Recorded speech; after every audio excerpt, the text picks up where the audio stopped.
আসসালামু আলাইকুম। ওয়ালাইকুম আসসালাম। কেমন আছেন কাকা? এই তো আছি ভালো। তা আপনাদের মাঠের ফসলের খবর কেমন কি? ফসল তো ভালো ছিল, কিন্তু আসলে মনটা খারাপ হয়ে গেছে। সমস্যা কি? পেঁয়াজ চাষ করছিলাম, অনেক আশা ছিল যে এবার বাজার ভালো। পেঁয়াজি যে পরিমাণ খরচ করছিলাম, তা ভাবছিলাম বাজার ভালো, সে এখন তো দেখতেছি একেবারেই লস। তো পেঁয়াজে কেমন কি খরচ হয়েছে? পেঁয়াজ তো খরচ পড়ে গেছে, এক এক কেজি পেঁয়াজ 50 টাকা তো পড়েই গেছে খরচ। এই পেঁয়াজ হলো 80 টাকা, 100 টাকা হলেই কিছু লাভ হইতো, কিন্তু বর্তমান যেভাবে বাজার শুনতেছি যে 40 টাকা, তা তো এই যে আর এই পেঁয়াজ চাষ করে আমরা বেশি শান্তি দিই নাই। পেঁয়াজ হলো বাজার ওই 5 দিন বাড়লি ওই উপর মহলেতে এমন জ্বর ওঠে যে এই দেশ মনে হয় একেবারে জ্বরে বঙ্গোপসাগরে নিয়ে যায়, এরকম ভাবে মিডিয়ার লোক আপনারা দেখান। আর এই যে যে কৃষক আমরা, এই যে যে বাজার নাই, এই যে পরের জোরে নিছি, ওই যে বিটিরে বাড়ি ভার পেঁয়াজ কাটতেছে, সেই পেঁয়াজ এখন ওরা 60 টাকা 70 টাকা কেজি নেয় মন। তাহলে এই যে আমি যে আপনার এই 60 টাকা কেজিতে আমার খরচ পড়ে গেছে। তা আপনারা কি আশা করতেছেন যে আপনাকে পেঁয়াজে লাভ কিংবা লস কি মনে করেন, কি হবার পারে? আর লাভ দেখতেছি কোনো লাভ হবে না। এই যে যে পেঁয়াজ যা হয়েছে এতে লস যাবে, আর আমাদের লস গিলি তো কেউ দেখে না। আমাদের লস গিলি দেখার মানুষ নাই। ওই যে যে উপর মহল, এমপি, মন্ত্রী, সরকার, এই গরিব আচ্ছা কাকা, দেখে না। আপনাদের যে আগের যে বাজারটা ছিল পেঁয়াজ, ওটা তো ভালো একটা স্বাভাবিক বাজার ছিল, এরকম বাজার যাই হোক, আর এখনকার বাজারের মধ্যে কি বুঝতেছেন?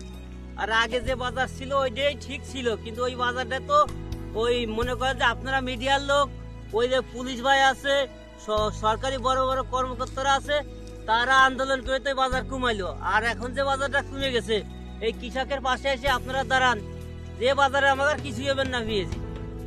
এখন তারা তো মনে করে যে সাধারণ মানুষ কিনে খাবি, তাদের সমস্যা। সাধারণ মানুষ আমরা কি বড় ধরনের মানুষ নেই? আমরাও তো সেই সাধারণ মানুষ।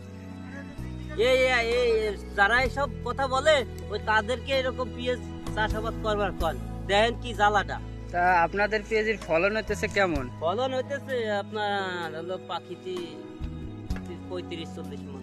তাহলে তো আপনাদের খরচ তুলনামূলক ভাবে লস তো বিশাল আকারে। আরে বিশাল লস যাবে। লস আগের মতো বাজার থাকতে চাইতো না, কিন্তু এই বাজারে লস যাবে। তবে ওই পাট বুনে একবার কান ধরছিলাম, শুধু আমি না আরো অনেক মানুষই, আমার পাটের 50,000 টাকা লস গেছে। এইবার পাটের বীজই কিনবো না, তাতে আমার বই পড়ে থাকে থাক। আপনি কি পেঁয়াজের উপরে তো আপনার মন উঠে নিতে চাচ্ছেন? যদি আমার পেঁয়াজি লাভ নাই, আমি পেঁয়াজও করবো না। আমার মন মেজাজ ভালো না আসলে। খেত কামারি করে যদি লাভ না হয়, আসলে ভালো লাগে না।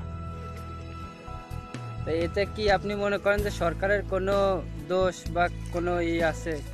সরকারের দোষ নাই, তবে সরকার যদি ইচ্ছা করে আমাদের দিক যদি একটু সুনজরে তাকায়, যে বাড়িতে পেঁয়াজ আনবো না, আমার দেশের কৃষকরা কষ্ট করে আবাদ জবাদ করে, বাজার ভালো থাকুক, তাহলে এটা যদি ইচ্ছা করে হয়তো হয়। সরকারের উচিত আমাদের দিকে তাদের তাকানো। তাহলে আপনি সরকার করে আপনি কিছু বলেন যাতে সরকার আপনাদের দিকে তাকায়। আমি মাননীয় প্রধানমন্ত্রীর কাছে বলতে চাই, পেঁয়াজের বাজার যেভাবে কমে গেছে, বাইরে থেকে পেঁয়াজ আনার চিন্তা ভাবনা যেন না করে। আমাদের দেশে যে পেঁয়াজ আছে তাই অনেক পেঁয়াজ আছে।